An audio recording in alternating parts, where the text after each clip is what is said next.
休寒休热的时，这代理老师敢着爱去学校咧，是照地方家己来决定。不过目前全台湾22个县市，其实干那台南有规定讲休寒休热爱去学校，引起当地代理老师不满。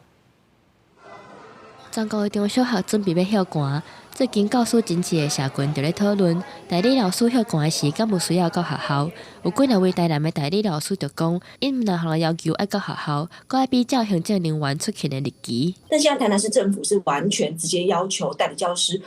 到学校去上班，无论有没有课程，无论有没有任何活动，他都直接要求代理教师到上班。他们需要人力，但是应该是公平性的要求全部的老师，这样会给人家感觉就是其实就是同样的再一次的差别待遇。全国代理暨代课教师产业工会指出，代理教师伫休寒甲休热的时，敢有需要到学校，是采用2种方案。全国22个县市，有21个县市是比较正式的老师，无兼做行政就无需要到学校。敢若台南市是采用办理学生照顾、学习辅导甲学习活动的相关事项，互教师慰劳假，造成代理教师感觉无公平。不过台南市教育局强调，兼顾情理法，休寒有另外提供5天的公假，会当自主进修甲备课。基本上我们也考量到，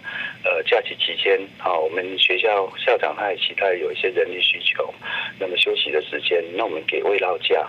那另外呢，本来老师在寒暑假也要进修，可以自主呢进修跟备课的时间。教育局表示，会当尊重甲理解为代理教师争取权益，不过教育局甲学校嘛爱考虑到行政。台南市教师工会表示，目前有学人要求休寒爱到学校的代理教师有备课或者是演习，嘛有学校也未讲要做啥物的。你要休寒已经无法度改变，敢若会当继续甲教育局沟通，希望伫休热进前会当研究办法调整。记者台北报道。